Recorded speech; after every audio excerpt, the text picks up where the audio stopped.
أعوذ بالله من الشيطان الرجيم بسم الله الرحمن الرحيم لا حول ولا قوة إلا بالله العلي العظيم نحمده ونستعينه ونستغفره ونشكره ونتوسل إليه ونتوكل عليه ثم نصلي ونسلم على خير خلقه حافظ سره ومبلغ رسالاته سيدنا ونبينا أبي القاسم محمد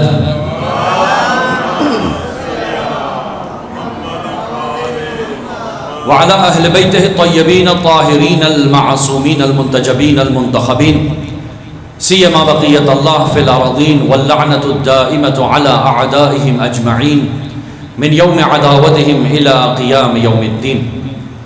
أما بعد فقد قال الله تبارك وتعالى في كتابه الحكيم وقرآن المجيد وقوله الحق أعوذ بالله من الشيطان الرجيم يا أيها الذين آمنوا اتقوا الله وكونوا مع الصادقين صدق الله العلي العظيم. صلوات بھیجے محمد وآل محمد.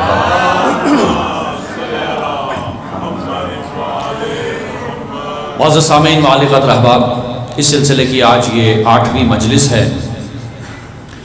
سورہ توبہ کی 119ویں آیت کا شرف حاصل بخشا کہ میں آپ کے سامنے تلاوت کر سکوں، اور اس کی تلاوت کا شرف اس ذات باری تعالیٰ نے دیا کہ جس نے میری سانسوں کو ابھی تک جاری رکھا ہے. سورہ توبہ کی 119ویں آیت میں ارشاد باری تعالیٰ ہے کہ اے ایمان والو، اللہ کی نافرمانی سے بچو اور سچوں کے ساتھ ہو جاؤ. دو حکم ہیں اہل ایمان کو، یعنی جو مومن ہے، یہ حکم ان سے ہو رہا ہے کہ ایمان والو، اگر تم یہ چاہتے ہو کہ کامیاب ہو جاؤ، اگر یہ تم چاہتے ہو کہ ایمان پر باقی رہ جاؤ، تو دو حکم تمہیں دیے جا رہے ہیں. پہلا حکم یہ ہے کہ اتقوا اللہ، اللہ کی نافرمانی سے بچو، یعنی قرآن کی تلاوت کرو، قرآن میں حلال و حرام کو جانو، قرآن سے عقیدہ لو، توحید کا عقیدہ، رسالت کا عقیدہ، یہ سب تم نے قرآن سے لینا ہے. یہاں تک کہ ولایت کا عقیدہ بھی قرآن سے لو. تو یہ عقائد جو تم لوگے، یہ احکام جو تم لوگے، یہ احترام، اخلاق، جو کچھ بھی تمہاری زندگی میں تمہیں کرنا ہے، سب قرآن سے لو. اور تمہیں ہر لمحے، ہر مرحلے، زندگی کے ہر اس موڑ پر تقوی الہی کو باقی رکھنا ہے. اور دوسرا حکم یہ دیا کہ اگر تم یہ چاہتے ہو کہ با تقوی آخر تک رہو تو لازم ہے کہ سچے کے ساتھ ہو جاؤ، کیونکہ یہ سچے ہیں جو تمہیں بتائیں گے مختلف حالات میں، مختلف ادوار میں جب مشکلات آتی ہیں تو کس طرح سے انسان خود کو اللہ کی نافرمانی سے بچاتا ہے.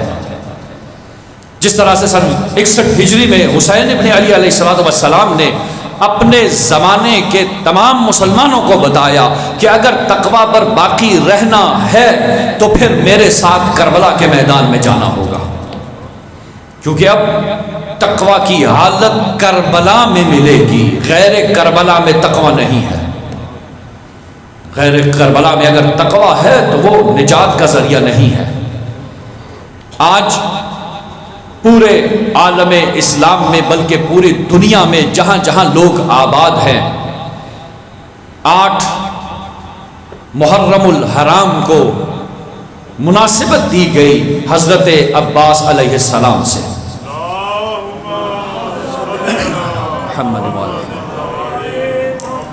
آنے سے پہلے بہرحال حکم کیا گیا کہ کچھ مباحث حضرت عباس کے حوالے سے بیان ہو. میں چاہوں گا کہ اپنے اس موضوع کو، کہ جس پہ ہم نے کہا کہ امام حسین علیہ السلام قرآنی شخصیت ہے، انسان کامل ہیں، اسے میں ربط دے دیتا ہوں. اور ربط یوں ہے کہ کیا سوال ہے اب، کیا حضرت عباس علیہ السلام جو کہ امام حسین کے ساتھ ہیں، جن کو پالا امیر المؤمنین علی ابن ابی طالب علیہ السلام نے، جنہوں نے امام حسن مجتبی علیہ السلام کا زمانہ دیکھا، جو امام حسین علیہ السلام کے ساتھ صحابی بن کر زندگی گزار رہے ہیں، کیا حضرت عباس کو معرفت امام حسین تھی یا نہیں؟ بھائی یقیناً تھی، اس لیے کہ اولاد علی میں سے ہیں، اس لیے کہ اصحاب حسین میں سے ہیں، اس لیے کہ اصحاب حسن میں سے ہیں، تو ظاہر ہے جو معرفت ان کو اس زمانے میں تھی ہمیں اس تک پہنچنا ہوگا۔ ہمارا جو عنوان تھا وہ یہی تھا کہ امام حسین ایک قرآنی شخصیت ہے، امام حسین انسان کامل ہیں۔ تو آئیے دیکھتے ہیں کہ حضرت عباس کیسے ہمیں سمجھاتے ہیں کہ امام حسین انسان کامل بھی ہیں، قرآنی شخصیت بھی ہیں۔ بھائی ہمیں حضرت عباس سے عقیدت تو ہے، علم عباس ہم لگاتے ہیں گھروں پہ، پرچم عباس ہے، تو کیا لازم نہیں کہ عباس علیہ السلام سے بھی پوچھ لیں کہ مولا کیسے تھے؟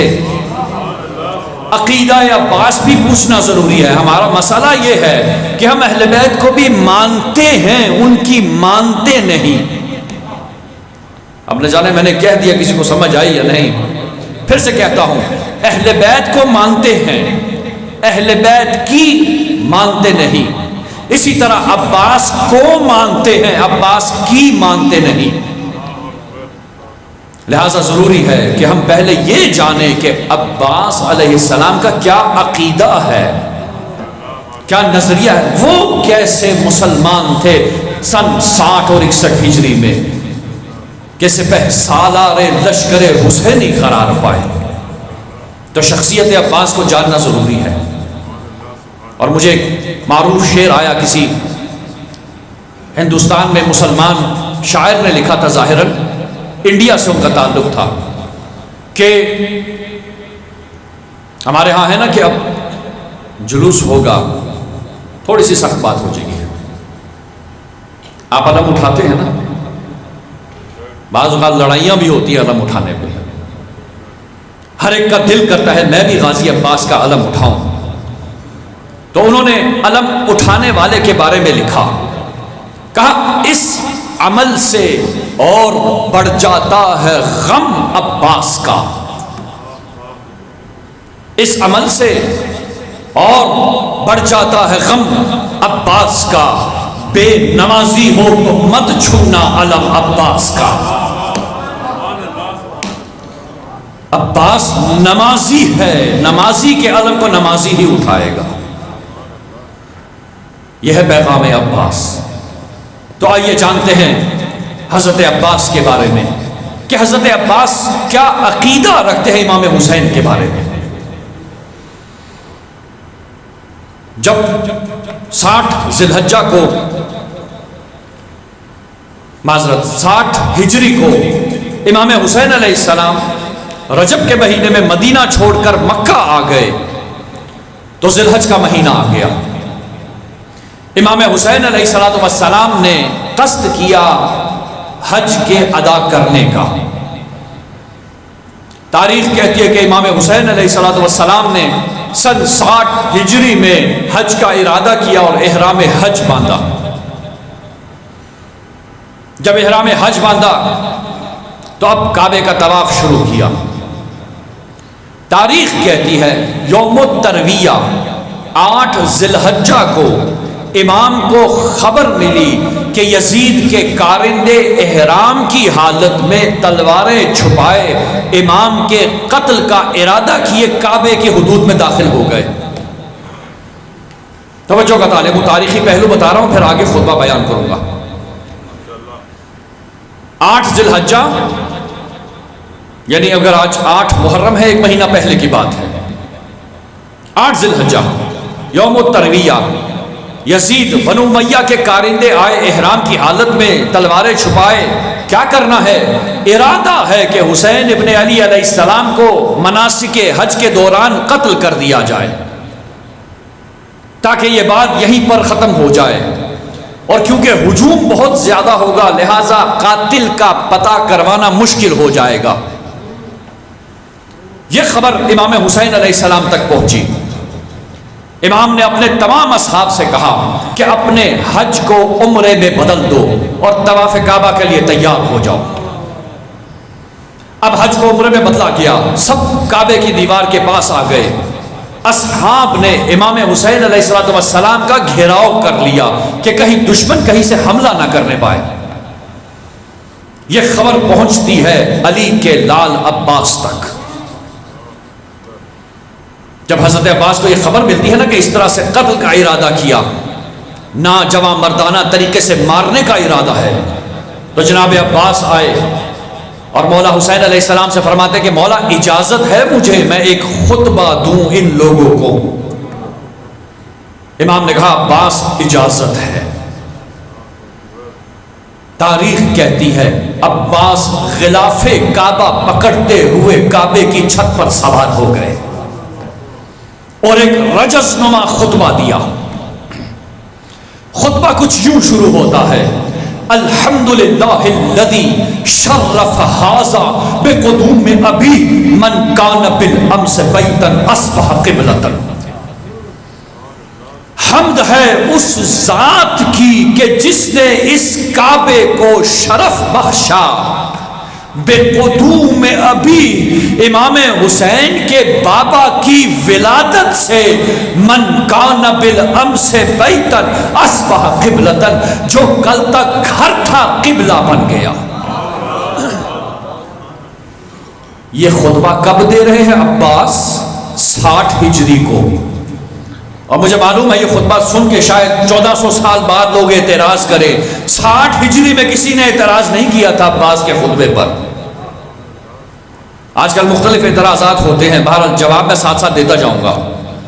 پہلا اعتراض یہ ہوگا، عربی زبان میں ایک خاص لفظ آیا ہے من کان بالامس، وہ جو کل تک گھر تھا. یہ جو من ہے یہ ذی شعور کے لیے استعمال ہوتا ہے. صاحبانہ علم ہے، میں علمی تھوڑی سی گفتگو ساتھ ساتھ رکھوں گا. من کا مطلب یہ ہے کہ جو ذی شعور ہو، صاحب عقل ہو، یعنی انسان جو فہم رکھتا ہے، شعور رکھتا ہے. اگر آپ نے کسی اور انسان کے بارے میں سوال کرنا ہو تو آپ کہیں گے من ہوا، یہ کون ہے. لیکن اگر کسی چیز کے بارے میں پوچھنا ہو، یہ گلاس ہے، میں کہوں گا ما ہی، یہ کیا ہے، یا ما ہوا وہ کیا ہے.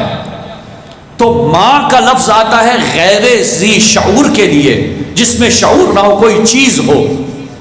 سوال، کعبہ 4 دیواری ہے، گھر ہے. عام گھروں کے لیے ہم ماں استعمال کرتے ہیں. عباس کہتے ہیں من کان بالامس بیتا، وہ ذی شعور جو کل تک گھر تھا اب قبلہ بن گیا. گویا عباس کی نگاہ میں کعبہ ذی شعور ہے، وہ سمجھتا ہے کہ اس کے گرد کون گھوم رہا ہے. تو یہ پہلا اعتراض جو عموماً آتا ہے. بعض ہوتا ہے نا کہ بال کی کھال اتارنے کی کوشش کرتے لیکن کچھ بھی نہیں نکلتا. یا ہو سکتا ہے کل کو کوئی انجینئرنگ کرنا شروع ہو دے. صلوات پڑھیے محمد و آل محمد پر.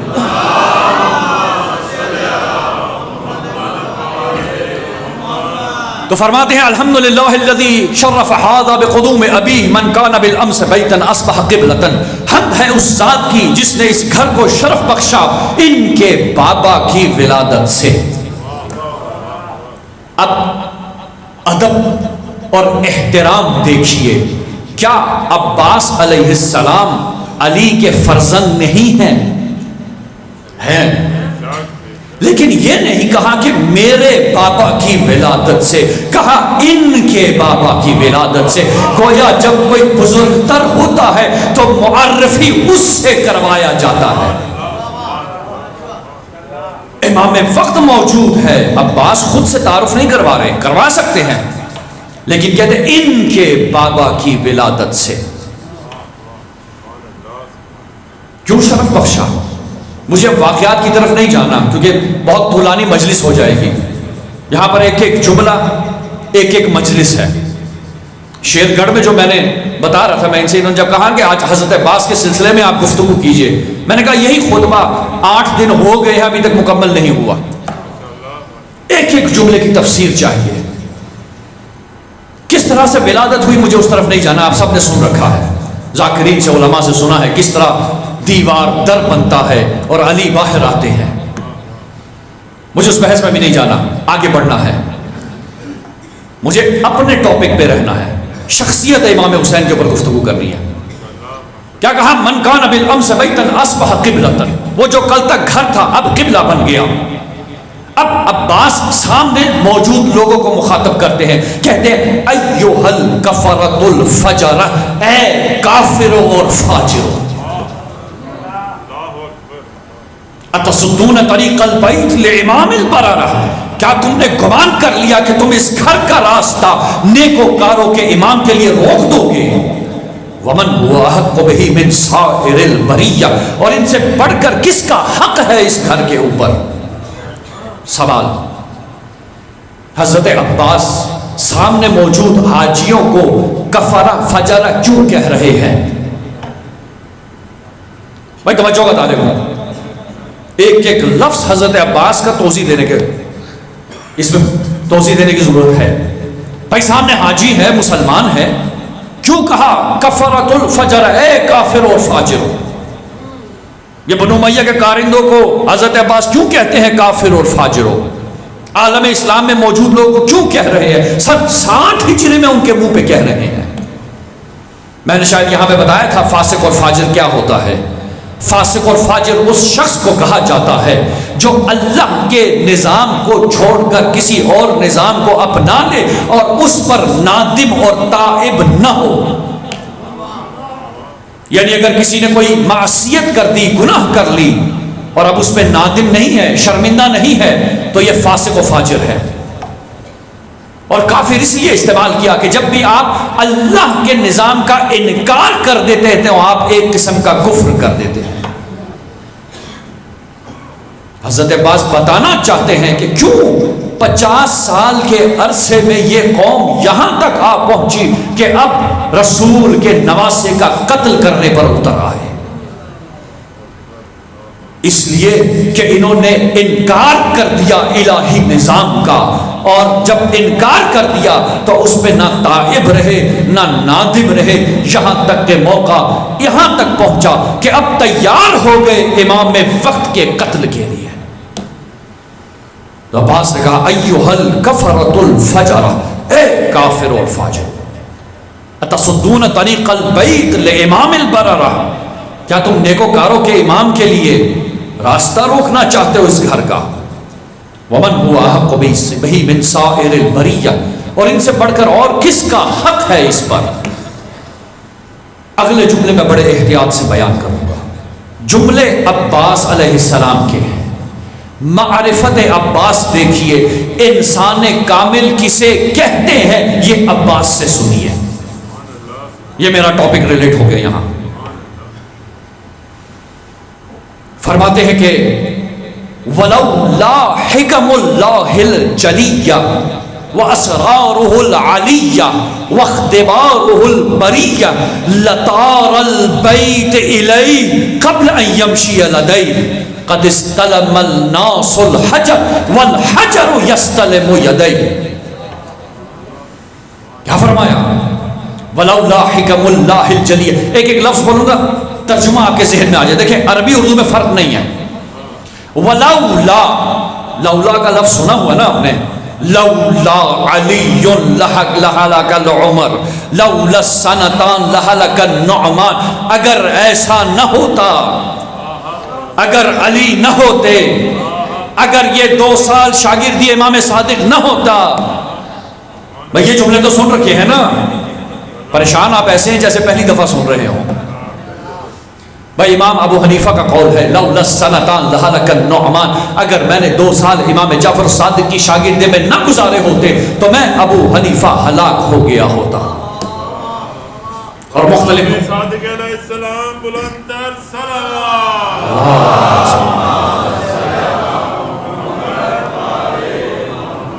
اور خلیفۃ المسلمین دوسرے خلیفہ کا قول ہے، بہت ساری قضاوتوں میں جب مولا علی نے آ کے قضاوتیں ٹھیک کی، فیصلے درست کروائے، تو کہا لولا علی لہلک العمر، اگر علی نہ ہوتے تو عمر ہلاک ہو جاتا۔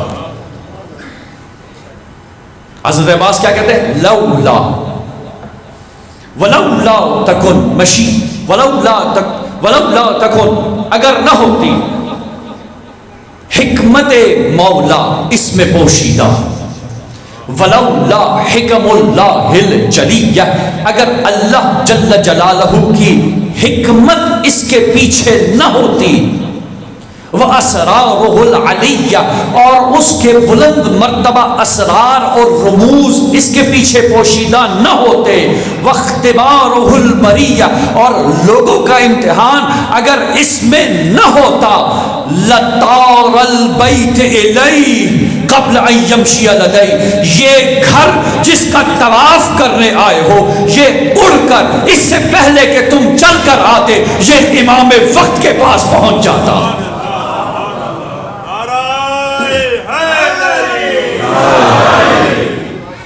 قد استلم الناس الحجر، جو حج پہ جاتے ہیں ان کو معلوم ہے حجر اسود کا استلام ہوتا ہے، آپ کو بوسہ دینا ہے، اگر بوسہ نہ دے سکے تو ہاتھ اٹھا کر آپ سلام کرتے ہیں، اسے استلام کہتے ہیں۔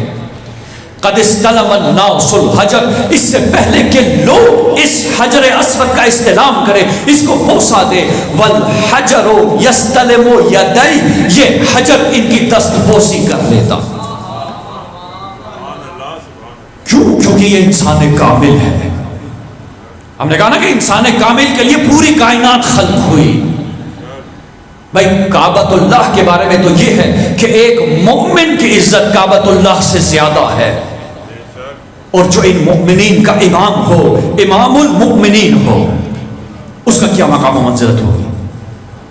تو عباس کیا فرماتے ہیں، کہتے ہیں اگر اللہ کی حکمت نہ ہوتی اس میں، اگر اللہ کے اسرار نہ ہوتے، رموز نہ ہوتے، اگر لوگوں کا امتحان نہ ہوتا اس میں پوشیدہ، تو یہ گھر اڑ کر امام وقت کے پاس پہنچ جاتا۔ اس سے پہلے کہ تم آ کر اس گھر کی زیارت کرتے، اس حجر اسود کو چومتے، یہ حجر امام کے دست بوسی کر لیتا۔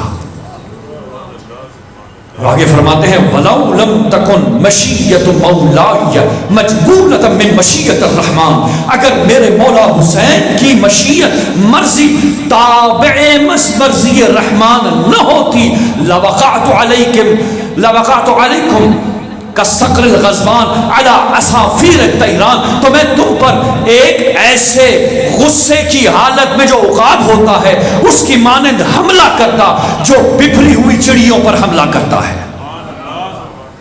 کہا اگر میرے مولا کی مشیت نہ ہوتی نا، تابع مشیت رحمان، تو میں تم پہ ایسے حملہ کرتا جیسے ایک عقاب بپھری ہوئی چڑیوں پہ حملہ کرتا ہے۔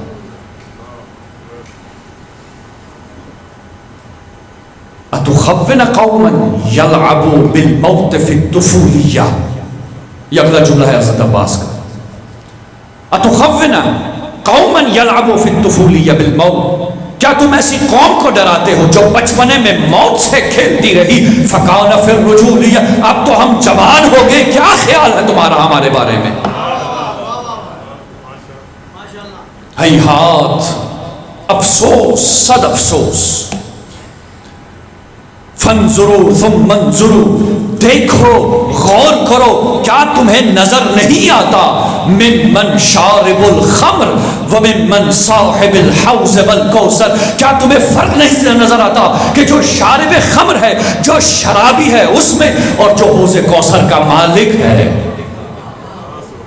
میرا عباس فرماتے ہیں ممن فی بیتہ الوحی والقرآن وَمِمَّنْ فِي بَيْتِهِ اللَّهْوَ وَالدَّنَسَاتِ وَمِمَّنْ فِي بَيْتِهِ التَّطْهِيرُ وَالْآيَاتِ، افسوس، صد افسوس، تمہیں ان گھرانوں میں بھی فرق نظر نہیں آتا جس گھر میں وحی نازل ہوتی ہے، جس گھر میں قرآن اترا ہے، جس گھر میں آیات آئی ہے، جو گھر تطہیر کا منبع اور مخزن ہے، اس گھر میں، اور جس میں لہو لغو ہے، جس میں گناہ ہے، جس میں شرک ہے، اس کے اندر تمہیں فرق نظر نہیں آتا۔ دو خاندانوں کا ذکر کر رہے ہیں عباس سن 60 ہجری میں، اور میں کہوں گا ہیہات، افسوس، صد افسوس، 1400 سال بعد بھی اس گھرانے کے مدافع نظر آتے ہیں عالم اسلام میں۔ تمہیں نظر نہیں آتا فرق؟ یہ کون سا گھرانہ ہے، یہ کون سا گھرانہ ہے؟ حضرت عباس تعارف کروا رہے ہیں، اور آگے فرماتے ہیں وَأَنْتُمْ وَقَعْتُمْ فِي الْغَلْطَةِ الَّتِي وَقَعَتْ فِيهَا الْقُرَيْشُ لِأَنَّهُمْ أَرَادُوا قَتْلَ رَسُولِ اللَّهِ صَلَّى اللَّهُ عَلَيْهِ وَآلِهِ وَسَلَّمَ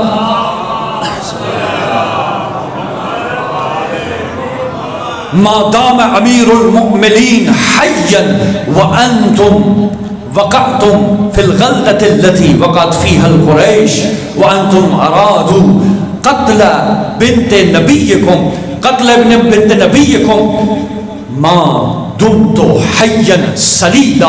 فرماتے ہیں کہ تم اسی غلطی کا شکار ہو گئے جس غلطی کا شکار کل قریش ہوئے تھے. انہوں نے ارادہ کیا تھا رسول اللہ کے قتل کا جبکہ میرے بابا امیر المؤمنین زندہ تھے، اور تم نے بھی ارادہ کیا حسین ابن علی کے قتل کا جبکہ میں ابھی تک زندہ ہوں.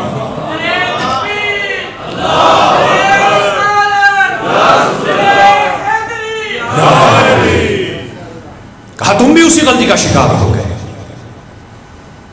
تعالو اخبرکم سبیلہ، آؤ میں تمہیں ان کا راستہ بتاتا ہوں. بادروا قتلی واضربوا عنقی، ارادہ کرو میرے قتل کا، میری گردن کو اڑاؤ، تب جا کر تم امام حسین تک پہنچ سکتے ہو. لا بلغ اللہ مدرارکم وبدد عمارکم واولادکم ولعن اللہ علیکم وعلی اجدادکم. کہا میں تمہیں راستہ بتاتا ہوں، اور اگر تم یہ چاہتے ہو کہ تم امام حسین تک پہنچو تو میرے قتل کا ارادہ کرو، میری گردن کو اڑاؤ، لیکن جان لو اللہ تمہیں اپنے مقصد تک نہیں پہنچائے گا، اور اللہ تمہاری اولاد اور تمہاری عمروں کو کم کر دے، تم پر اور تمہارے اجداد پر لعنت ہے. یہ ہے وہ خطبہ عباس. پورا خطبہ میں نے اس لیے پڑھ دیا کہ 8 محرم الحرام ہے. اب آئیے اس خطبے میں جملے ہیں، کیونکہ ہمارا موضوع ہے انسان کامل. امام حسین انسان کامل ہے، شخصیت قرآنی ہے. آئیے دیکھیے 60 ہجری میں عباس کیسے بتاتے ہیں کہ یہ کیسے انسان کامل ہے، یہ کیسی شخصیت قرآنی ہے. دروازے بند کر دیے عباس علیہ السلام نے قیامت تک کے آنے والوں کے لیے کہ دیکھ لو میں 60 ہجری میں بتا رہا ہوں کہ بنو امیہ کون سا خاندان تھا. کون ہے امام حسین؟ فرماتے ہیں کہ اگر اللہ کی حکمت پوشیدہ نہ ہوتی اور اگر اس کے اسرار نہ ہوتے اس کے پیچھے، اور اگر لوگوں کا امتحان نہ ہوتا تو یہ کعبۃ اللہ اڑ کے امام وقت کے پاس چلا جاتا. یہ کعبے کو کعبہ مت دیکھو، یہ ذی شعور ہے، یہ جانتا ہے. جب امام وقت انسان کامل آتا ہے تو یہ کعبہ جانتا ہے. ارے انسان کامل شکم مادر میں ہو تو کعبہ دروازہ بنا دیتا ہے. بھائی شکم مادر میں بھی ہو تو دیوار در بنا دیتی ہے. فاطمہ بنت اسد اندر چلی جاتی ہے. یہ بتا رہا ہے سلسلہ کہ کعبہ جانتا ہے کہ روح کعبہ کیا ہے. کون ہے روح کعبہ؟ انسان کامل ہے روح کعبہ. مجھے نہیں پتا، شاید میں نے یہاں پہ بیان کیا نہیں، دوبارہ بیان کر لیتا ہوں، ربط آ گیا. ابرہہ کا واقعہ میں نے شاید یہاں بیان کیا یا نہیں کیا کہ جناب عبد المطلب آئے، کہا بھائی میرے اونٹ واپس کرو. انسان کامل ہے اپنے زمان میں. کیوں؟ کیونکہ نور نبوت و ولایت جناب عبد المطلب میں ہے، جو کہ بعد میں منتقل ہوا حضرت عبداللہ میں اور حضرت ابو طالب میں. کیا ہوا؟ ہوا یہ کہ انسان کعبہ، روح ہے کعبہ کعبے کے ساتھ ہے. اسی لیے جب ابرہہ نے حملہ کرنے کا ارادہ کیا تو خداوند متعال نے ابابیل کا لشکر بھیج دیا. اب ذرا غور سے سنیے عباس نے کیا کہا. کہا اگر مشیت الہی نہ ہوتی، اگر اسرار الہی نہ ہوتی، اگر لوگوں کا امتحان اس میں نہ ہوتا کہ حق اور باطل کو پہچانے، لوگوں کے لیے آزمائش نہ ہوتی اس میں، تو یہ گھر اڑ کر انسان کامل کے پاس چلا جاتا. 8 ذی الحجہ کو جب حسین ابن علی علیہ السلام نے کعبے کو چھوڑ دیا تو روح کعبہ کعبے سے جدا ہو گیا. شہادت امام حسین علیہ السلام کے بعد لوگوں نے گمان کیا کہ جب یزید کا لشکر آیا نا کعبے کو مسمار کرنے، منجنیق کے ساتھ کعبے کو جلایا گیا، دیواروں کو شہید کیا گیا، تو لوگوں نے تصور کیا کہ جس رب نے اس زمانے میں ابابیل بھیجے تھے اب بھی بھیجے گا، مگر وہ یہ نہیں جانتے کہ روح کعبہ کعبے سے جدا ہو گئی۔ جب روح جدا ہو جائے تو وہ رب کعبہ بھی کعبے کی حمایت نہیں کرتا، پھر کعبے کی حفاظت نہیں ہوتی، پھر منجنیق کے نشانے آ کر لگتے ہیں کعبہ کو، یہ بتانے کے لیے کہ جو یہ ادعا کر رہا ہے کہ میں کعبے کا محافظ ہوں یہ بھی روح کعبہ نہیں ہے، اور جو حملہ کر رہا ہے وہ بھی روح کعبہ نہیں ہے۔ یہ وہ نشانیاں ہیں جو تاریخ نے کھول کر بیان کر دی ہمارے لیے۔ کیوں خود کو گمراہی میں رکھا ہے؟ کیوں نسبتوں کے پیچھے چلے گئے؟ کل اور پرسوں کی مجلس تھی نا کہ اللہ نبی زادے کو نہیں بخشتا، اللہ نے نبی زادے کو نہیں چھوڑا تھا قرآن میں، کہا نوح تیری اہل میں سے نہیں ہے، تو پھر کوئی جس کا مرضی بیٹا یا اولاد ہو، اولاد ہونے سے فرق نہیں پڑتا، عقیدے میں اس امام حق اور انسان کامل کے ساتھ ہم عقیدہ ہونا ضروری ہے، بہت ضروری ہے۔ اور جناب عباس کیا فرماتے ہیں؟ کہتے ہیں کہ جانو تم ہمیں مارنے آئے ہو، اتخوّن قوما یلعبوا بالموت فی الطفولیہ، کیا تم ایسی قوم کو ڈرا رہے ہو جو بچپنے میں موت کے ساتھ کھیلتی رہی؟ فکیف کان فی الرجولیہ، اب جب ہم بڑے ہو گئے تو تمہارا کیا خیال ہے؟ عباس کیا یاد دلا رہے ہیں؟ آئیے ذرا تاریخ کے صفحے پلٹتے ہیں، تاریخ کے صفحے پلٹیے۔ جناب امیر المؤمنین کی جب ولادت ہوتی ہے تو مادر علی جس دیوار نے در بنایا تھا اسی دیوار نے دوبارہ در بنایا اور مادر علی باہر آ گئی۔ جب باہر آئی تو فرزند کو رسول اللہ کی گود میں رکھا، کہا یا محمد 3 دن ہو گئے اس بچے نے آنکھیں نہیں کھولی۔ کہا ہو کیسے سکتا ہے یہ آنکھیں کھولے، یہ میرا وارث ہے۔ گود میں لیا، لعاب دہن سے اپنی زبان مولا علی کے منہ پہ رکھی اور گھر لے گئے۔ مجھے اب اس سے پیچھے والے واقعات بیان نہیں کرنے، آپ نے تفصیلاً سن رکھے ہیں، آگے آنا ہے یہ سمجھانے کے لیے کہ حضرت عباس جو کہتے ہیں نا کہ ہم بچپن میں موت سے کھیلتے رہے، کیا مراد ہے؟ کچھ واقعات بیان کرنے ہیں۔ گھر گئے، جناب ابو طالب نے بچے کو کمرے میں رکھا، مصروف ہو گئے۔ اب نہ جانے اس دور میں کیوں یہ رسم تھا کہ جب کسی کے ہاں کوئی بچہ پیدا ہوتا تھا یہ جاننے کے لیے کہ یہ حلال زادہ ہے یا نہیں وہاں پر سانپ چھوڑ دیا جایا کرتا تھا۔ بھیا مجھے نہیں پتا اس ماحول میں کیا حالات تھے امیر زادوں کے، یہ نہ ہو کہ کل کو ہمارے اوپر ایلیگیشن لگ جائے بھائی آپ نے فلاں کی بھی توہین کر دی۔ صلوات پڑھیے محمد والے محمد۔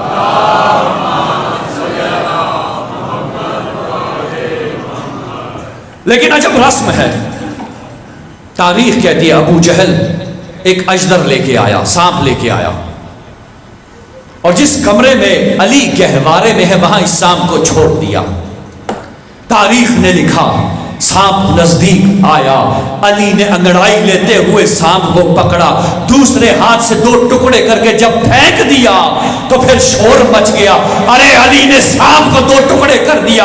ارے عباس یہی تو کہتے ہیں تم اس قوم کو ڈراتے ہو جو بچپن میں موت سے کھیلتی رہی۔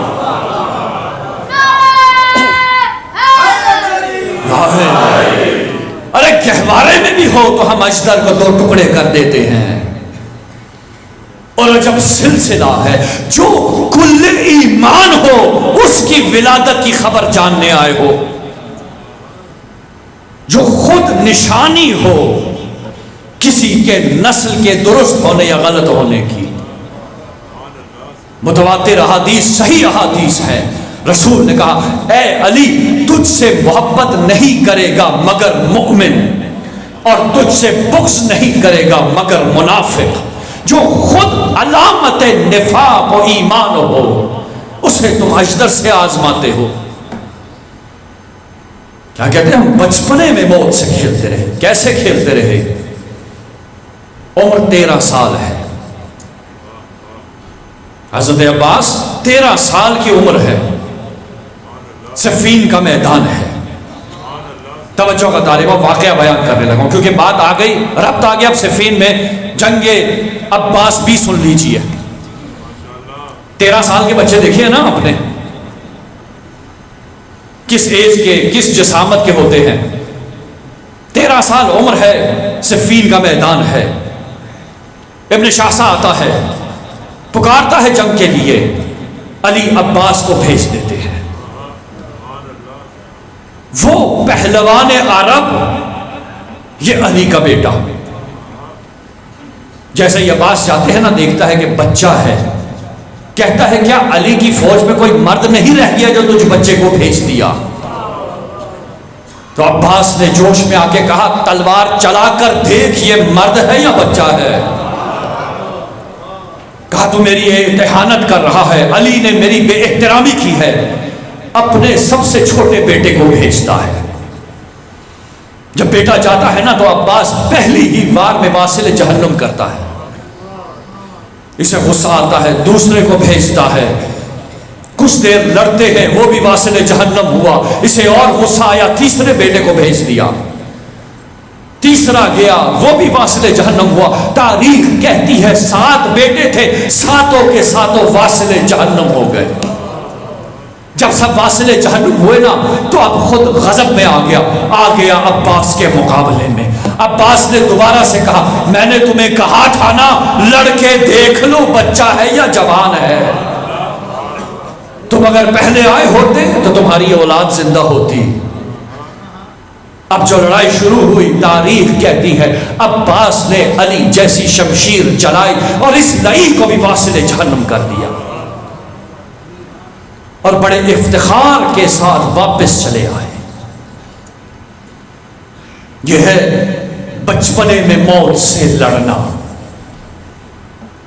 بعض کتب میں یہ واقعات بھی نقل ہے، میں مصائب نہیں پڑھ رہا لیکن واقعہ کیونکہ صفین کا ہے، صفین کا واقعہ بیان کرنا ہے. مولا علی علیہ السلام حضرت عباس کو بھیجتے ہیں پھر جنگ کے لیے. لڑتے ہیں، کچھ زخمیں کھاتے ہیں، واپس آتے ہیں، مرہم کیا جاتا ہے. پھر دوبارہ بھیجتے ہیں، پھر لڑتے ہیں، پھر واپس آتے ہیں.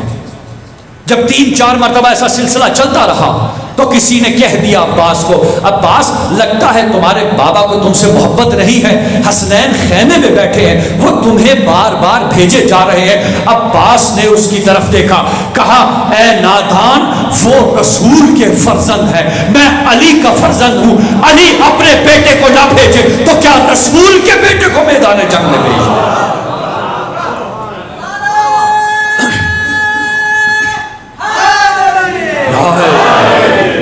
یہ ہے عباس کی معرفت کا وہ معیار. تاریخ کہتی ہے کہ عباس کی اب ڈیوٹی رات کے اندھیرے میں لگا دی جاتی ہے. امام علی کہتے ہیں عباس تم نے راتوں کو نگہبانی دینی ہے. بعض مورخین نے لکھا کہ صفین میں عباس رات کے اندھیرے میں پہرا دے رہے ہیں. آدھی رات ہوئی، ایک نقاب پوش سامنے آ گیا. عباس نے روکنے کی کوشش کی، رکا نہیں. عباس نے شمشیر نکال لی. کچھ دیر جنگ چلتی رہی اور کچھ دیر کے بعد وہ نقاب پوش واپس چلا گیا.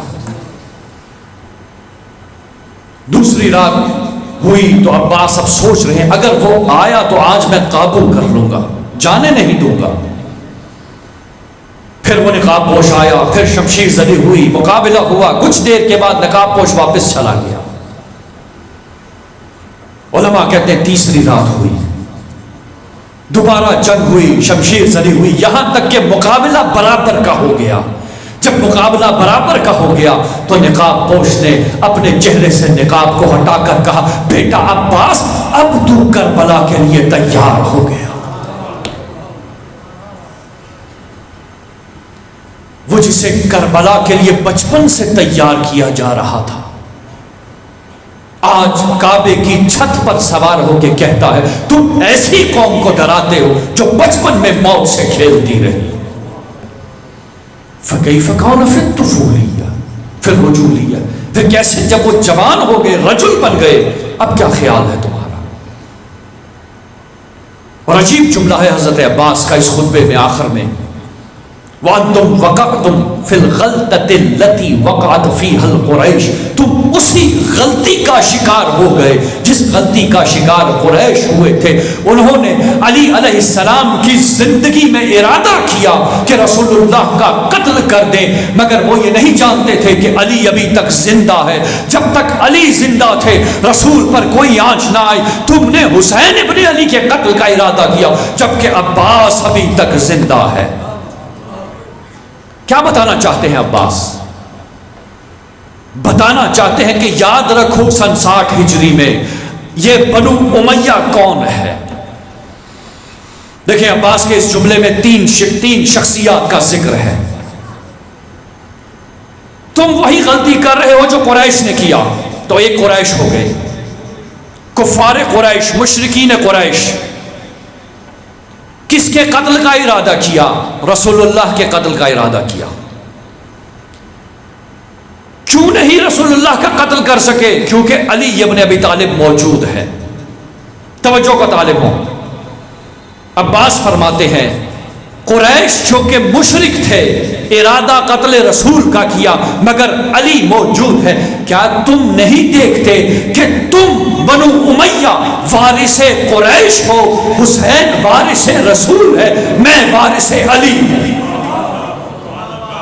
گویا جو وہاں پر تھا سب کے وارث آج یہاں موجود ہیں۔ اور تعجب ہے ان مدافعان نے بنو امیہ سے جو بنو امیہ کی وکالت کرتے ہیں۔ کیا عباس 60 ہجری میں بتا رہے ہیں کہ بنو امیہ کون تھے؟ یہ مشرکین کا خاندان تھا۔ یہ پہلی بات۔ دوسری سوال،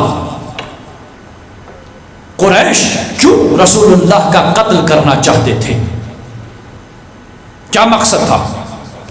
مقصد یہ تھا کہ رسول اللہ کا قتل کر دیا جائے تاکہ اسلام کا نام و نشان ختم ہو جائے۔ بس اسی مقصد کے تحت بنو امیہ امام حسین کا قتل کرنا چاہتے تھے تاکہ حسین ابن علیہ السلام کے قتل سے اسلام کا نام و نشان ختم ہو جائے۔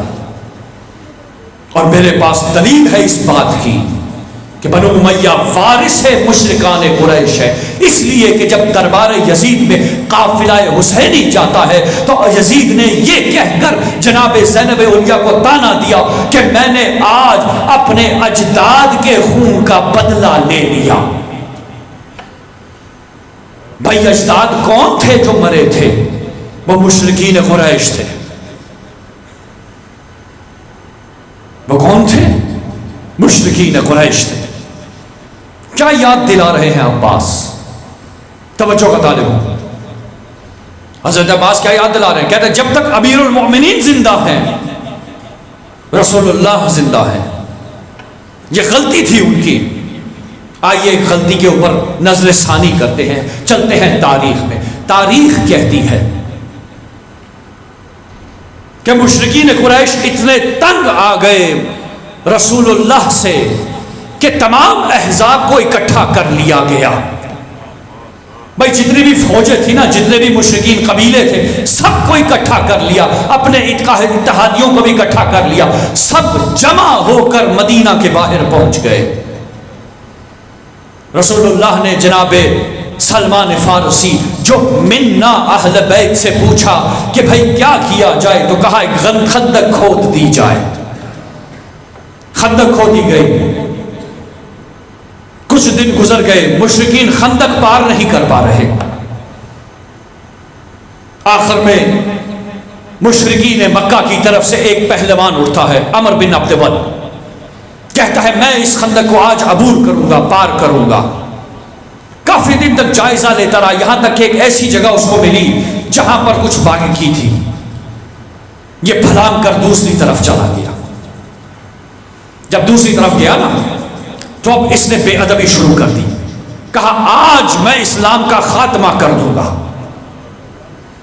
بھئی یہ تاریخی جملے ہیں کہ آج اسلام ختم ہو جائے گا، آج میں تمہارے رسول کو قتل کر دوں گا۔ رسول اللہ نے کہا کہ ہے کوئی تم میں سے جو اس خبیث کی زبان کو بند کر دے؟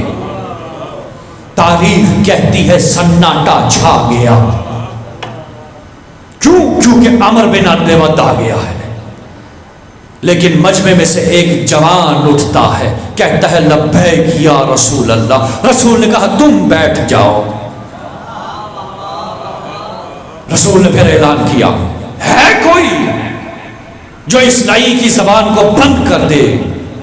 پھر سناٹا چھا گیا. پھر وہی جوان اٹھتا ہے. رسول کہتے ہیں تم بیٹھ جاؤ, تمہاری باری نہیں ہے ابھی. تیسری مرتبہ جب رسول خدا نے اعلان کیا نا, جب کوئی نہیں اٹھا, تو پھر دوبارہ وہ شیر خدا اٹھتا ہے.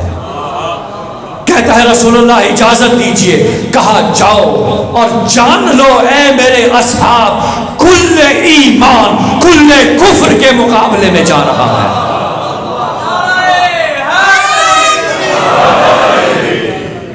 سوال, بھائی میرا طریقہ کار آپ کو پتا ہے. میں ہو سکتا ہے کہ آپ جب وجد میں آتے ہو نا, اس وجد کو میں توڑ دیا کروں. توجہ کا طالب ہو, سوال اٹھانا ضروری ہے. سوال ہے, اگر کوئی اور اٹھ جاتا تو کیا رسول اللہ یہی کہتے کل ایمان کل کفر کے مقابلے میں جا رہا ہے؟ جواب ہے ہاں. کوئی بھی اٹھ جاتا. کیوں؟ اس لیے کہ وہ جو للکار رہا تھا وہ اسلام کو ختم کرنے کی بات کر رہا تھا. اٹھا وہی جو شیر خدا تھا. تو رسول نے منصب دے دیا علی کو کل ایمان. صلوات پڑھی محمد وال محمد. آگے آ جائے.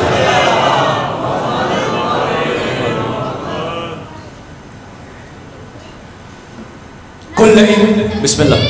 اللہ اکبر. یا رسول اللہ یا رسول اللہ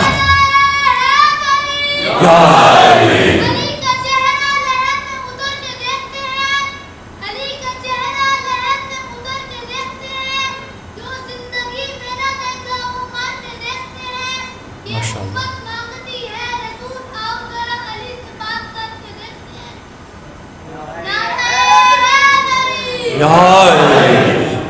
مومنین سے درخواست ہے, کیونکہ کافی لوگ پیچھے سے آ رہے ہیں اور بڑی تکلیف سے ان کو گزرنا پڑتا ہے.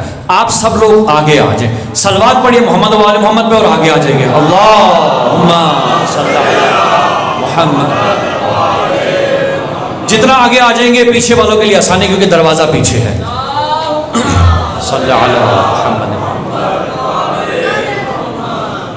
سوال یہ ہے بھائی کہ اگر کوئی اور اٹھ جاتا, کیا یہی تمغہ, یہی نسبت, یہی منصب مل جاتا؟ جواب ہے مل جاتا. کیونکہ مقابلے میں کل کفر آ گیا ہے. لیکن تاریخ نے رقم کر دیا, اٹھا وہی جو شیر خدا ہے. اب قیامت تک کے لیے علی کل ایمان ہے. اب میں ان کم ظرف لوگوں کو اشارہ کرنے والا ہوں, ان کم عقل لوگوں کو اشارہ کرنے والا ہوں جو ضعیف جھوٹی گھڑی ہوئی روایتیں آ کے بعض اوقات امت مسلمہ میں انتشار پھیلانے کے لیے کر دیتے ہیں اور یہ کہتے ہیں کہ علی نے شراب کی حالت میں نماز پڑھائی. ارے جو شرابی ہو وہ کل ایمان نہیں ہوتا.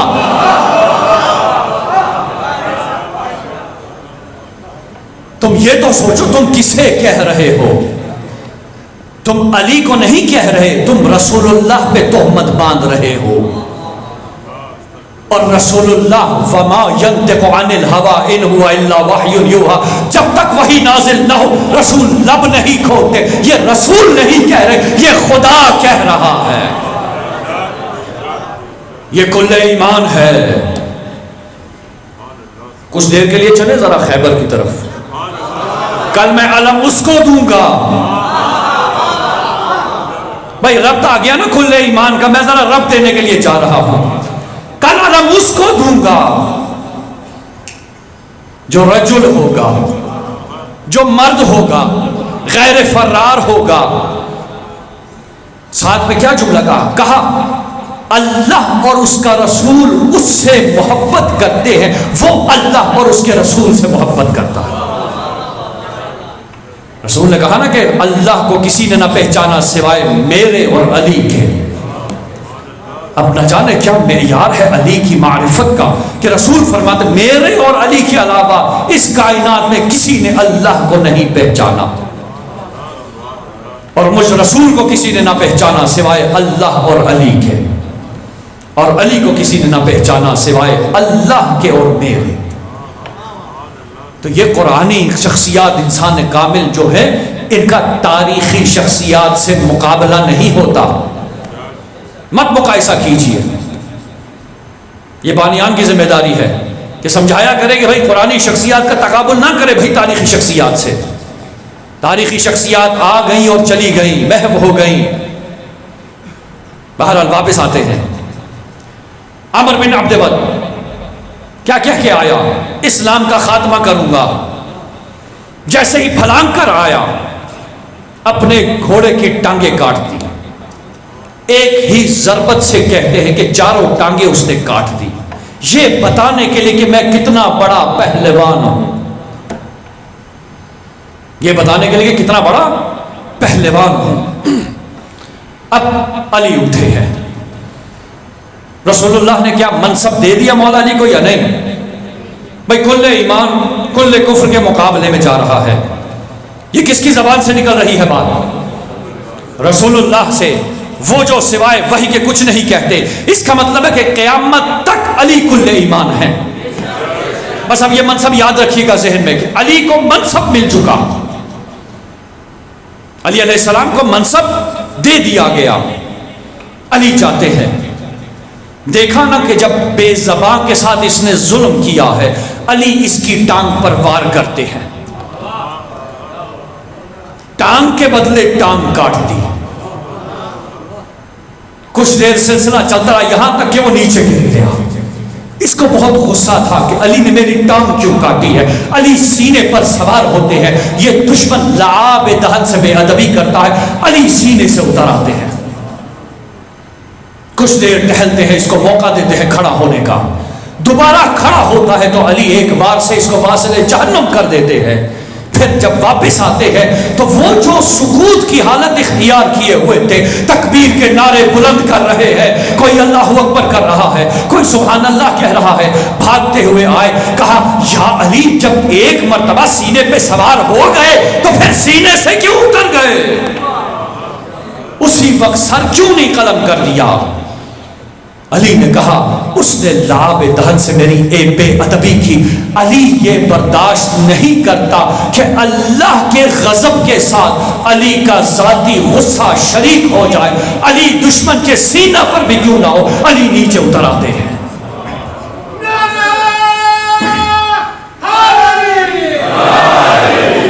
اب بتائیے مجھے سوال ہے، کیا کل ایمان کا منصب مل چکا تھا؟ اب ہم اپنے آپ کو امام علی کی جگہ پہ رکھیں، جس طرح اس زمانے میں صحابہ نے اپنے آپ کو علی کی جگہ پہ رکھا۔ منصب مل چکا رسول سے، کل ایمان، توجہ کا طالب ہوں، کل کفر کے مقابلے میں کل ایمان دشمن کے سینے پہ ہے، شمشیر یا تلوار دشمن کی گردن پہ ہے، لعاب دہن سے بے ادبی ہوئی، ہم کیا سوچیں گے؟ غصے میں آ کر جتنی جلدی ہو سکے اتنا جلدی اس کا سر قلم کریں گے۔ یہی تو وہ چاہتا تھا کہ جس تکلیف میں ہے، جتنی بے عزتی اس کو اٹھانی پڑ رہی ہے ایک جوان سے، وہ کہتا تھا جلدی میرا کام ختم کرو، مگر علی کو ذاتی غصہ آ گیا۔ منصب ملنے کے باوجود بھی علی اللہ کے غضب میں اپنا غضب شریک نہیں کرتے۔ تو جان لو وہ جو کبھی علی کو اللہ کہتے ہو، کبھی علی کو رب کہتے ہو، جو علی حالت جنگ میں غصہ کے حالت میں اپنے ذاتی غضب کو اللہ کے غضب کے ساتھ شریک نہیں ٹھہراتا، وہ علی کیسے برداشت کرے گا کہ اس کے ماننے والا کبھی اس کو اللہ کبھی رب کہے؟ علی برداشت نہیں کر سکتے۔ یہ دشمن علی کا کام ہے۔ میں نے شاید پہلے بھی کہا کہ میرا عقیدہ یہ ہے جس کے خلاف میرے مولا نے تلوار اٹھائی ہو وہ بھی میرا دشمن ہے۔ نصیریوں کے خلاف امام نے جنگ کی ہے، یہ ممبر حسینی ہے، نصیریوں کی جگہ نہیں ہے یہ۔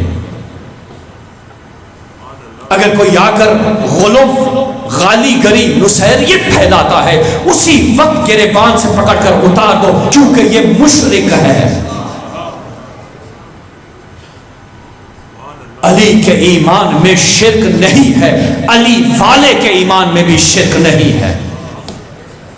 انہوں نے آ کے ہم تشیع کا غلط چہرہ عوام کے سامنے پیش کیا ہے۔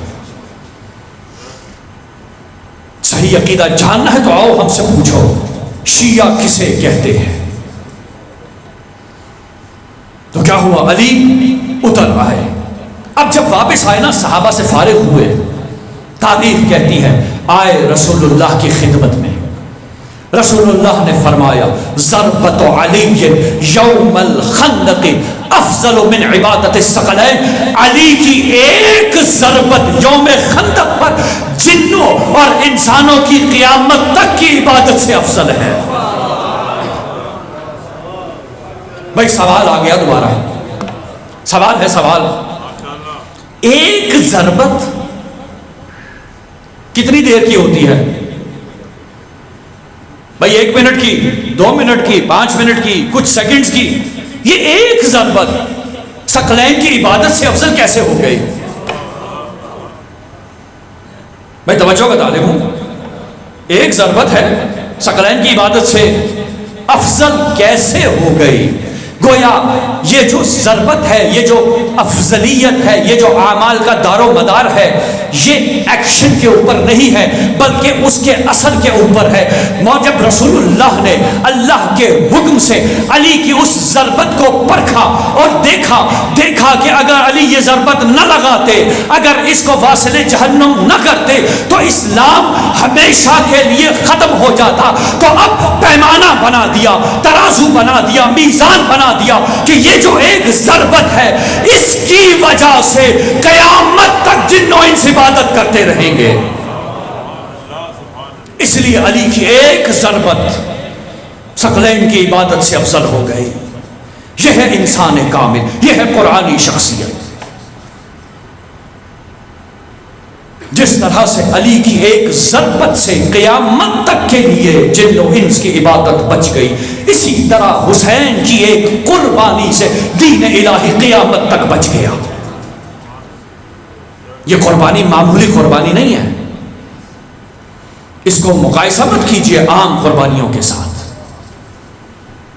ضربت علی یوم الخندق افضل من عبادت الثقلین، ثقلین کی عبادت سے افضل ہو گئی ایک ضربت علی۔ تو قریش کس غلطی کا شکار ہوئے؟ اس غلطی کا شکار ہوئے کہ یہ سوچ لیا کہ ہم رسول اللہ کو قتل کر دیں گے، لیکن عباس کہہ رہے ہیں کہ تم یہ غلطی کر رہے ہو، کیا تم بھول گئے کیسے میرے بابا نے تمہارے چچوں کو مارا تھا؟ آپ کو پتا ہے نا کہ جب سورہ برات نازل ہوئی، سورہ توبہ جس کے شروع میں بسم اللہ نہیں ہے، اعوذ باللہ سے شروع ہوتی ہے، براءۃ من اللہ ورسولہ الی الذین عاہدتم من المشرکین، یہاں سے شروع ہوتی ہے آیت۔ جب یہ سورت نازل ہوئی تو اس زمانے میں مکہ کے اندر کوئی گھر ایسا نہیں تھا کہ جس کا باپ، چچا، بیٹا، پھپھا، ماموں، سسر علی نے قتل نہ کیا ہو۔ گویا جنگ بدر، جنگ احزاب، جتنی جنگیں گزری اس میں ہر ایک خاندان میں سے کسی ایک فرد کو ضرور مارا تھا۔ جب یہ سورت نازل ہوئی تو حکم پروردگار ہوا، اے رسول اس سورت کی تلاوت کیجئے، ابلاغ کیجئے اس کو مکہ میں۔ تو رسول اللہ نے حضرت ابو بکر کو بلایا۔ اب آپ تفسیر کا مطالعہ کیجئے، یہاں پہ روایت پڑھیے شان نزول کہ کس طرح سے سورہ برات کی تفسیر قرات کی گئی۔ جتنے بھی تفاسیر ہیں اہل تسنن تشیع، فرق نہیں ہے اس میں، سب نے لکھا رسول اللہ نے سب سے پہلے حضرت ابو بکر کو بھیجا، جبریل نازل ہوئے، کہا رسول خدا یا آپ خود جائیے، جو قاصد بھیجا ہے اس کو پلٹا دی یا کسی اور کو بھیجیے۔ رسول اللہ نے قاصد بھیجا، واپس بلایا، پھر یہی آیات حضرت عمر کو دی. جب وہ نکلے جبرائیل پھر نازل ہوئے. کہا رسول اللہ فرماتا ہے یا خود جائیے یا اپنے جیسے کو بھیجیے. قاصد بھیجا گیا، دوبارہ بلا لیا. اب بھیجا اس کو جو رسول جیسا تھا. چونکہ رسول جیسا تھا اس لیے بستر رسول پر بھی سویا. جب علی علیہ السلام نکلے نا تو اب علی فرماتے ہیں، یہ سعصا کی روایت ہے کہ جب امام کو ضربت لگی نا تو اس وقت سعصا نے کچھ سوالات پوچھے تھے. یہ روایت وہاں موجود ہے. امام نے کہا کہ جب میں سورہ برات کی آیات لے کے جا رہا تھا تو مکہ میں کوئی ایسا گھر نہیں تھا کہ جس گھر کا فرد میں نے قتل نہ کیا ہو. جب میں مکہ کے دروازے پر پہنچا تو مکہ میں اعلان ہوا وہ آ گیا جو تمہارے وارثوں کا قاتل ہے. سب اکٹھا ہو گئے. کسی کے ہاتھ میں کچھ ہے، کسی کے ہاتھ میں کچھ ہے، آنکھوں میں خون بھرا ہوا ہے.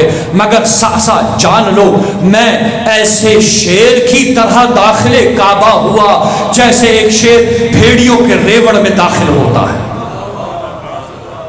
اب علی کعبے کی چھت پر سوار ہو گئے.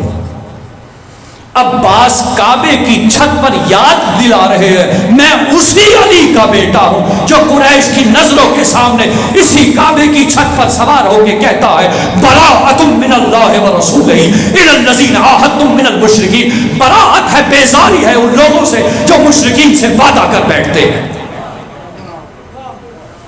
جب علی نہیں ڈرے تم سے میں کیوں ڈروں گا؟ میں وارث علی ہوں. اور عجب جملہ ہے عباس کا. یہ جملہ میں جب بھی پڑھتا ہوں نا اس خطبے میں تو دل خون کے آنسو ہوتا ہے. اس کی وجہ یہ ہے کہ ہمیں اب واقعات کا معلوم ہے، لیکن عباس 8 ذی الحجہ کو فرما رہے ہیں کہ اگر میرے مولا کی مشیت نہ ہوتی نا تو میں تم پہ ایسے حملہ کرتا جیسے عقاب بکھری ہوئی چڑیوں پہ کرتا ہے. میرے ہوتے ہوئے حسین کو تم چھو بھی نہیں سکتے. خون دل کے آنسو، دل خون کے آنسو ہوتا ہے. کیوں خون کے آنسو ہوتا ہے؟ اس لیے کہ عباس کو ابھی معلوم نہیں کربلا میں کیا ہونے والا ہے.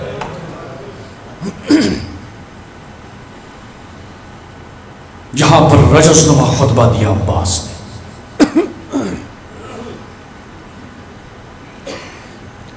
یاد دلایا میں کون ہوں.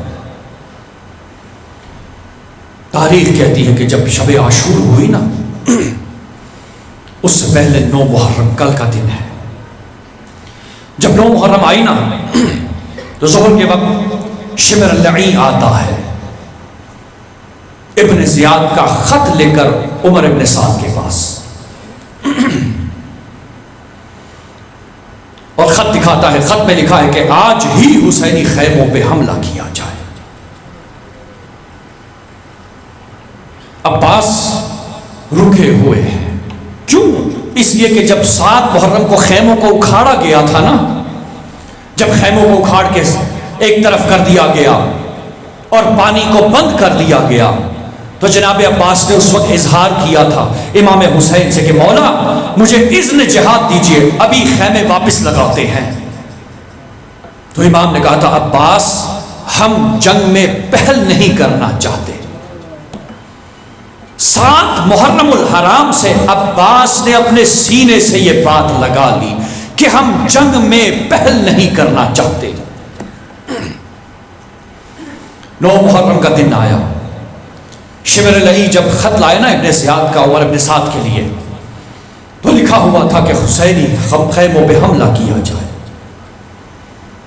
اب حکم امیر آ گیا عمر ابن سعد کے لیے، فوجی دستوں کو تیار کرنا شروع کر دیا. جب فوجی دستے تیار ہو رہے تھے، اپنی پوزیشنیں سنبھال رہے تھے تو کربلا کی سرزمین پر ایک زلزلہ سا طاری ہو گیا. جناب زینب اولیاء گھبرا گئی. بھائی حسین کے پاس آتی ہیں، بھیا کیا خبر ہے، کیا ہوا؟ کہا بہن بے فکر ہو جاؤ، ابھی عباس کو بھیجتے ہیں. بلایا حضرت عباس کو، کہا عباس کیا خبر ہے؟ کہا مولا ابھی بتاتے ہیں۔ گئے اپنے کچھ ساتھیوں کے ساتھ، جب جائزہ لیا نا، دیکھا کہ دشمن نے حملے کی آمادگی کر لی، دشمن نے تیر پھینکنا شروع کیا اس حدود میں، تو بھاگتے ہوئے آئے۔ ایک عجیب سی مسکراہٹ ہے عباس کے ہونٹوں پہ، عباس کے چہرے پہ عجیب سی مسکراہٹ ہے۔ آ کے کہتے ہیں مولا دشمن نے حملہ شروع کر دیا۔ گویا عباس کو انتظار تھا اسی لمحے کا کہ میں بھی شمشیر کھینچوں گا، بچپن سے اسی لیے تو تیار کیا گیا تھا۔ عجیب جملہ ہے یہاں پہ، تاریخ میں نقل ہے، گویا حسین ابن علی کو پتا ہے کہ عباس کو کیسے روکنا ہے۔ جانتے ہیں وہ جملہ کیا ہے؟ وہ جملہ یہ ہے، بنفسی انت یا اخی، میری جان تجھ پر قربان میرے بھائی عباس، ایک رات کی مہلت لے۔ جس بھائی کو بھائی بلاتے رہے نا، آج کہا تجھ پر میری جان قربان ہو جائے، ایک رات کی مہلت لے آ۔ عباس جاتے ہیں، جب جاتے ہیں نا تو مکالمہ ہوتا ہے، ایک رات کی مہلت واپس لے آتے ہیں، مسکراتے ہوئے مولا کو کہتے ہیں مولا جس ڈیوٹی کے لیے بھیجا تھا میں نے پورا کر دیا، ایک رات کی مہلت میں لے آیا۔ اب آپ ذرا ان تصورات میں جائیے جس بچے کو بچپن سے ہی کربلا کے لیے تیار کیا گیا ہو۔ جب مولا حسن کے تابوت پر تیروں کی بارش ہوتی ہے تو امام حسین یہ کہہ کر روک دیتے ہیں کہ یہ کربلا کا میدان نہیں ہے، جسے ہر لمحے یہ کہا گیا عباس رک جاؤ، ابھی کربلا نہیں آئی، اب وہ کربلا کے میدان میں ہے، اور یہ ذہن میں ہے کہ کل جنگ ہوگی، کیا حالت ہوگی عباس کی۔ تاریخ کہتی ہے کہ رات گزر گئی، میں نے رات کے واقعات چھوڑ دیے، صبح ہوئی، جیسے ہی صبح ہوئی نا، اب امام حسین نے سب کی ڈیوٹیاں لگانی شروع کر دی۔ مسلم بن اوسجا آپ وہاں جائیے، حبیب آپ وہاں جائیے، جون آپ وہاں جائیے، حر کو پہلے بھیجا، اسی طرح اصحاب کی ڈیوٹیاں لگاتے رہے۔ جب سب کی ڈیوٹیاں لگ گئی نا تو عباس نے دیکھا مجھے امام نے کچھ نہیں کہا، آگے بڑھتے ہیں، کہتے ہیں مولا اذن جہاد دیجئے، میں بھی جاؤں جہاد پہ۔ امام نے کہا عباس تو میری فوج کا سپہ سالار ہے، بڑا سپہ سالار بھی پہلے جایا کرتے ہیں۔ گویا عباس کے پیروں میں پھر سے بیڑیاں باندھ دی گئی، اب عباس سے نہیں رہا جا رہا، انتظار ہے کس لمحے مجھے اس نے جہاد دیا جائے۔ تاریخ نے یہ لکھا کہ جب اصحاب شہید ہو گئے نا تو جناب عباس پڑھتے ہیں، کہتے ہیں مولا اب تو اصحاب چلے گئے، اب تو اس نے جہاد دیجئے۔ امام نے عباس کو دیکھا، کہا انت صاحب لوائی، تو میرا علم بردار ہے، تو میری فوج کا سپہ سالار ہے، تیرے ہوتے ہوئے ابھی باقی لوگ باقی ہیں، تجھے سب کو بھیجنا ہے۔ کہ عباس کہتے ہیں مولا تمام اصحاب تو شہید ہو گئے۔ کہا عباس ابھی بنو ہاشم کے بچے رہتے ہیں۔ عباس نے خود کو پیٹنا شروع کر دیا اور زور زور سے پیٹ کر کیا کہتے ہیں مولا اب میرے سامنے میرے ہاتھوں پلے بچے جائیں گے۔ اجرکم علی اللہ۔ عباس کو روک دیا حسین ابن علی نے۔ عزیزان جانتے ہیں کیا ہوا؟ ایک ایک کر کے لاشا آتا جا رہا۔ قاسم نے جانا ہے تو عباس روتے ہوئے تیار کرتے ہیں اور دل ہی دل میں گڑ رہے ہیں ابے یہ تو کل کا بچہ ہے۔ سب بچوں کو بھیج دیا، اون و محمد آ گئے، بنو ہاشم کے جوان آ گئے۔ ایک وقت ایسا آیا تاریخ کہتی ہے کہ اب کوئی جوان باقی نہ رہا۔ عباس آئے حسین کے پاس، حسین شمشیر کو ٹیک لگائے بیٹھے ہیں۔ عباس نے کہا مولا اب تو اذن جہاد دیجئے۔ مولا نے کہا عباس تو میری فوج کا سپہ سالار ہے، جب تک آخری سپاہی ہے تجھے اجازت نہیں دوں گا۔ عباس نے کہا مولا وہ فوج کہاں رہی جس کا سپہ سالار میں تھا۔ حسین اٹھے، عباس کو گلے سے لگایا، ایک مرتبہ دائیں دیکھا، ایک مرتبہ بائیں دیکھا. روایت کہتی کہ حسین نے خیموں کا رخ کیا، رخ کر کے کہا عباس ذرا خیموں سے ہوتے ہوئے جانا. عباس آئے خیموں کی طرف. روایت کے الفاظ ہیں، کیا دیکھا؟ ایک ننھی سی بچی ہے جس کے ہاتھ میں ایک کوزہ ہے، ایک مشکیزہ ہے جو کہ خشک ہے، بچوں کے ہاتھ میں پیالیاں ہیں، یہ کھیل رہے ہیں. نہ جانے بچی الٹاتی ہے، کچھ بھی نہیں نکلتا، یہ کہتی ہے تصور کر لو کہ پانی ہے. بچوں نے جب چچا کو آتے ہوئے دیکھا نا تو بچوں نے کہا چچا جان بہت پیاس لگ رہی ہے، ذرا پانی تو لا دیجئے. عباس نے سکینہ کے ہاتھ سے مشکیزے کو پکڑ لیا، کہا بیٹا ابھی پانی لا دیتا ہوں. آئے خیموں کی طرف، سلام دیا جناب زینب اولیاء کو. روایت کہتی ہے کہ جناب زینب اولیاء نے کہا عباس ذرا اندر آنا، مجھے ایک حدیث سنانی ہے. مقتل آپ کو ذاکر سنائیں گے، میں اس حدیث پہ اختتام کروں گا.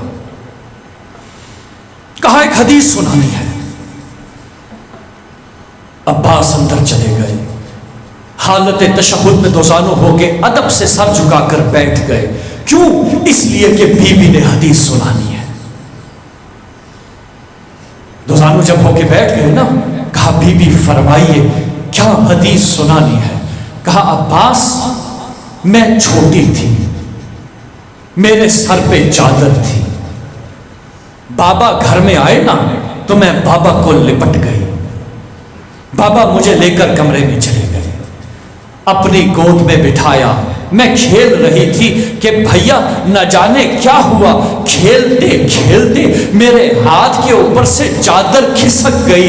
جیسے ہی یہ چادر ہٹی نا تو بابا نے میری کلائیوں کے بوسے لینا شروع کر دیے. عباس میں گھبرا گئی، میں نے اپنا ہاتھ کھینچ لیا. میں نے کہا بابا آج تک تو ان کلائیوں کے بوسے نہیں لیے تھے، آج کیوں بوسے لے رہے ہیں؟ عباس جانتے ہو بابا نے کیا کہا؟ بابا نے کہا زینب ایک وقت آئے گا جب انہی ہاتھوں میں رسن پہنائے جائیں گے، بیٹا تیرے سر پہ چادر نہیں ہوگی. عباس میں ساری عمر سوچتی رہی کہ کیسا ہو سکتا ہے کہ ہم اہل بیت کے گھرانے والے، ہمارے ہاتھوں میں یہ کڑیاں ہو، ہمارے ہاتھوں کو رسن سے باندھا جائے، ہماری چادریں چھینی جائے. عباس میں جوان ہوتی رہی یہاں تک کہ میرا گھر بھر گیا، بھائی اتنے ہو گئے، پھر اللہ نے تجھ جیسا بھائی مجھے دیا.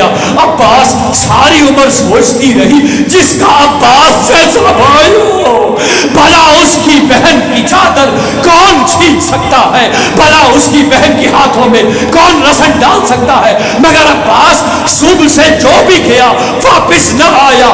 اب مجھے سمجھ میں آ گئی جب تو آیا وہ وقت آ گیا آل محمد پہ کہ اب ہمارے ہاتھوں میں رسن.